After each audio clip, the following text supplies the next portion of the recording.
పోషించినటువంటి నిరుద్యోగ యువత కోసం పని చేయాల్సిన అవసరం అందరిపైన ఉందని ఓకే ఇందిరా గారు రైట్ అండి. వెంకటరెడ్డి గారితో మాట్లాడదాం. వెంకటరెడ్డి గారు, ఉద్యోగాలు ఇచ్చింది మేమని బీఆర్ఎస్ అంటుంటే కాదు కాదు మేము ఇచ్చాము అని, మా హయాంలోనే మేము నోటిఫికేషన్ ఇచ్చాము, వీళ్ళు నియామక పత్రాలు ఇచ్చింది ఎన్ని, అసలు వీళ్ళు వచ్చిన తర్వాత నోటిఫికేషన్ ఎన్ని అని అంటున్నారు. వాళ్ళు యువతని మోసం చేసింది మీరు కాదు కాదు మీరు అని ఈ రకమైనటువంటి ఇదే తప్ప అసలు తెలంగాణలో నిరుద్యోగ యువతకు ఎంత శాతం మేలు జరిగింది? మీ అభిప్రాయం ఏంటి? రోజా గారు, లైవ్ లో ఉన్న మిత్రులందరూ కూడా నమస్తే.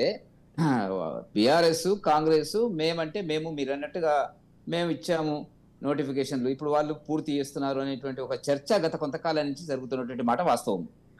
బీఆర్ఎస్ గవర్నమెంట్ ఏం చెప్పింది, మేము 2 లక్షల ఉద్యోగాలు ఇచ్చినాము, 1,50,000 ఉద్యోగాలు ఇచ్చినామని అన్ని దొంగ లెక్కలు చెప్పడం జరిగినటువంటిది. ఎందుకంటే నేను ఆ రోజు కోదండరావు గారితో ఉన్నాను. కొలువులగై కొట్లాట అనేటువంటి ఒక మీటింగ్ కు పర్మిషన్ ఇవ్వమని మేము అడిగినప్పుడు ఇయ్యలేదు.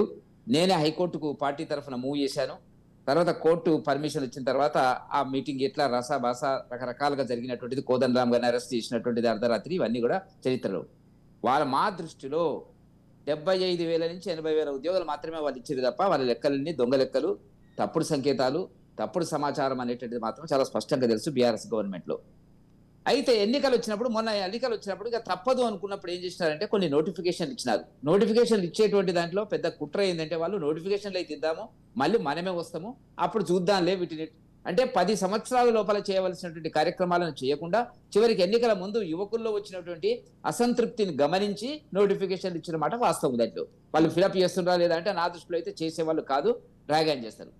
రాష్ట్ర ప్రభుత్వ ఉద్యోగుల పే రివిజన్ కమిషన్ కు సంబంధించి, అంటే వేతన సవరణకు సంబంధించి 2020లో ఏదైతే కమిషన్, బిస్వాల్ కమిషన్ ఏర్పాటు చేసిందో గత ప్రభుత్వం, కేసీఆర్ ప్రభుత్వము, ఆ కమిటీ ఇచ్చిన రిపోర్ట్ లో 1,90,000 ఖాళీలు ఉన్నాయని చెప్పి స్పష్టంగా చెప్పడం జరిగింది. ఆయన సీనియర్ ఐఏఎస్ ఆఫీసర్, రిటైర్ అయినటువంటి ఆఫీసర్. ఏ పొలిటికల్ లీడర్ మాట్లాడినాడు, నేను మాట్లాడినా, ఇందిరా శోభన్ గారు మాట్లాడినారు అనేటువంటిది కాదు ఇక్కడ. కాబట్టి ఆనాడు 1,90,000 ఖాళీలు ఉంటే ఆ తర్వాత 3 సంవత్సరాలు పదవి విరమణ వయసును పెంచడం ద్వారా ఖాళీలు కొంత తగ్గి ఉండొచ్చు. ఈ మధ్యన మార్చి నుంచి మళ్ళీ 3 సంవత్సరాల పరిమితి అయిపోయిన తర్వాత రిటైర్మెంట్లు కోకొల్లలుగా జరుగుతున్నటువంటి పరిస్థితి మనం చూస్తున్నాం. కాబట్టి మా లెక్కలో ఇప్పటికి కూడా ఒక 60,000-70,000 ఖాళీలు కొత్తగా వచ్చినటువంటిది. అప్పుడు ఇప్పుడు ఆ 1,90,000 2.5 లక్షల ఉద్యోగాలు ఖాళీలు ఉన్నమాట వాస్తవం.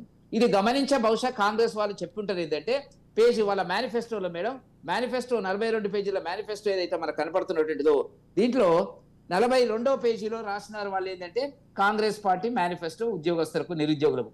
కాంగ్రెస్ పార్టీ అధికారంలోకి రాగానే మొదటి సంవత్సరములో ఎందుకంటే ఇందిరా శోభన్ గారు గమనించాలి, మేము 2 లక్షల ఉద్యోగాలు, ప్రభుత్వ ఉద్యోగాలు ఇస్తామని చెప్పలేదు, రకరకాలుగా మాట్లాడింది. ఇప్పుడు మొదటి సంవత్సరంలో 2 లక్షల ఉద్యోగాలు పబ్లిక్ సర్వీస్ కమిషన్ ద్వారా స్పెషల్ డిపార్ట్మెంట్.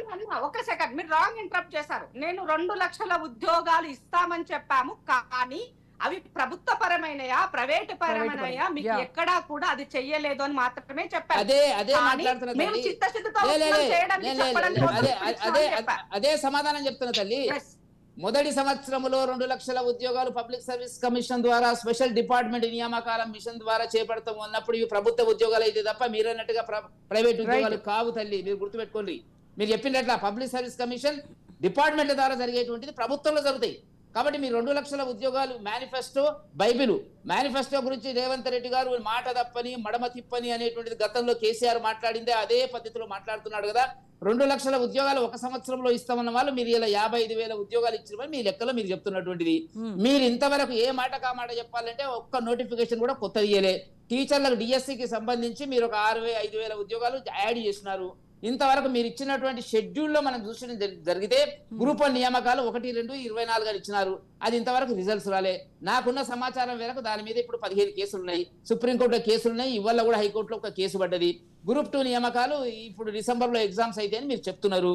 గ్రూప్ 3కి సంబంధించి, ఒక గ్రూప్ 4కు సంబంధించి ఫలితాలు అనౌన్స్ చేసింది తప్ప ఎవరికి ఆర్డర్ లేదు, వాళ్ళు ఉద్యోగంలో జాయిన్ కాలే.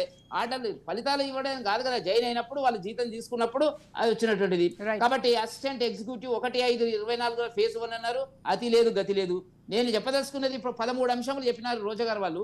వీళ్ళు ఇక్కడ లిస్ట్ లో లాస్ట్ లో 42వ పేజీలో 43వ పేజీలో జాబ్ క్యాలెండర్ ఇచ్చినారు. ఖాళీ లేకుండా జాబ్ క్యాలెండర్ ఇచ్చినారు. జాబ్ క్యాలెండర్ అంటే ఏమిటి? డేట్ ఉండాలి, ఏ రకమైన ఉద్యోగం ఉండాలి, ఎన్ని ఖాళీలు ఉన్నాయని చెప్పడమే జాబ్ క్యాలెండరు. అట్లా లేకుండా ఊరికే గాలికి చెప్పేసి ఓ డేట్ ఇచ్చి ఆ డేట్ ప్రకారంగా ఫేజ్ 1 ఫేజ్ 2 అని చెప్పి ఇవ్వలేడు వారు కూడా దాని మీద ప్రయత్నం జరగడం లేదు. మీరు ఇవ్వాల కూడా నోటిఫికేషన్ ఇస్తే రోజా గారు, మీ నోటిఫికేషన్ ఇవ్వాలిస్తే కూడా వాటిని ఫిలప్ చేయడానికి 1 సంవత్సర కాలం పడుతుంది. ఇంతవరకు నోటిఫికేషన్లు ఇచ్చినటువంటి నోటిఫికేషన్లు టీఆర్ఎస్ ఇచ్చిన నోటిఫికేషన్ల గురించి తంటాలు పడుతున్నారు. కొంత జరిగిన మాట వాస్తవం. మొన్న మహేందర్ రెడ్డి గారు public service commission chairman retire అయ్యేటప్పుడు చెప్పినటువంటి నోటిఫికేషన్ మనం గమనించడం జరిగినట్టయితే 12,500 ఉద్యోగాలు మేము ఇచ్చినాం మా ద్వారా అని చెప్పి తప్పించుకున్నటువంటి పరిస్థితుల ఆయన కూడా గ్రూప్ 1 కు సంబంధించిన రిజల్ట్స్ ఇవ్వకుండానే పోవడం జరిగినటువంటిది. నేను ఏమంటున్నా అంటే యూనివర్సిటీస్ లో 4-5 వేల ఖాళీలు ఉన్నాయి. గత 10 సంవత్సరాల నుంచి టిఆర్ఎస్ గవర్నమెంట్ యూనివర్సిటీ మీద కోపంతో విద్యార్థుల మీద ఉండేటువంటి ఏదైతే నిరసన, వాళ్ళకు ఉండే అసంతృప్తి, ఇవన్నీ ఈగో ప్రాబ్లమ్స్ ఏం చేసినారు? గత 10 సంవత్సరాల నుంచి ఈ రాష్ట్రంలో ఉండేటువంటి ఉన్నత విద్య అందించేటువంటి 10 విశ్వవిద్యాలయాల్లో ఒక్క పోస్ట్ కూడా, ఒక అసిస్టెంట్ ప్రొఫెసర్ పోస్ట్ కూడా నియామకం జరగలేదు. మీరు దాని గురించి ఇంతవరకు పట్టించుకోలేదు. డిగ్రీ కాలేజీల్లో జరగలేదు. నేను ఏమంటున్నా అంటే జూనియర్ కాలేజీల్లో కూడా ఖాళీలు ఉన్నాయి. మీరు అక్కడక్కడ అరకొల దీనికి సంబంధించి గురుకులాలకు సంబంధించినటువంటి నియామకాలు చేసేది తప్ప అసలైనటువంటి విశ్వవిద్యాలయాల్లో ఆ కోణంలో వాళ్ళ ప్రయత్నం జరగలేదు అనేటువంటిది